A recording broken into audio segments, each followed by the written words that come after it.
Party అంటేనే అంతర్గత కుమ్ములాట అని ప్రత్యేకంగా చెప్పాల్సిన పని లేదు. నేతలు కొట్టుకోకపోతే, తిట్టుకోకపోతే అది కాంగ్రెసే కాదు.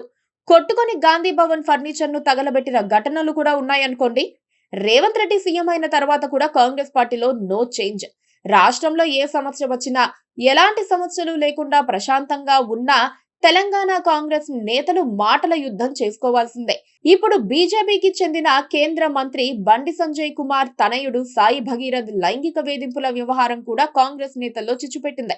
మంత్రి పొన్నం ప్రభాకర్ గౌడ్ వర్గానికి, పిసిసి అధ్యక్షుడు మహేష్ కుమార్ గౌడ్ వర్గానికి మధ్య ఇప్పుడు వివాదం ముదురుతోంది. లైంగిక వేధింపుల్లో కులం కార్డు ఏంటని మహేష్ కుమార్ వర్గం ప్రశ్నిస్తూ ఉంటే, మంత్రికి ఒక మంచి మాట చెప్పే స్వాతంత్రం కూడా లేదా అని పొన్నం అనుచరులు ప్రశ్నిస్తున్నారు. విషయం ఇంకా సీఎం రేవంత్ దగ్గరకు వెళ్లినట్లుగా లేదనుకోవాలా? ఏమీ చేయలేక చూస్తూ ఊరుకున్నారని అనుకోవాలా? తెలంగాణ కాంగ్రెస్ ప్రభుత్వం రోజు ఏదో ఒక సమస్యలో చిక్కుకుంటోంది.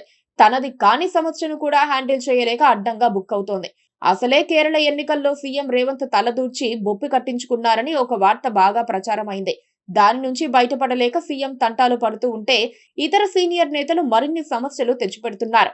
కాంగ్రెస్ ప్రధాన కార్యదర్శి కేసీ వేణుగోపాల్ ను కేరళ సీఎం చేస్తానని రేవంత్ రెడ్డి మాటిచ్చారట. అందుకోసం కాంగ్రెస్ ను గెలిపించేందుకు ఆయన భారీగా నిధుల సమీకరణ చేసి పంపారట. కట్ చేసి చూస్తే కాంగ్రెస్ గెలిచిందే కానీ సుదీర్ఘ మంతనాల తర్వాత సతీశన్ కేరళ సీఎం అయ్యారు. వేణుగోపాల్ కోరిక నెరవేరకపోవడంతో ఇప్పుడు బీఆర్ఎస్ సహా పలు పార్టీలు సీఎం రేవంత్ ను ట్రోల్ చేస్తున్నాయి. ముఖ్య నేత పరువు పోయిందంటూ ప్రచారం చేస్తున్నాయి. దానికి సమాధానం చెప్పాల్సిన కాంగ్రెస్ నేతలు ఇప్పుడు బండి సంజయ్ తనయుడి వ్యవహారాల్లో డిఫెన్స్ లాయర్లుగా మారిపోయి కొట్టుకుంటున్నారు. తెలంగాణ రవాణా మంత్రి పొన్నం ప్రభాకర్, రాష్ట్ర కాంగ్రెస్ చీఫ్ మహేష్ కుమార్ మధ్య సంజయ్ ఫ్యామిలీ వివాదం రాజుకుంది.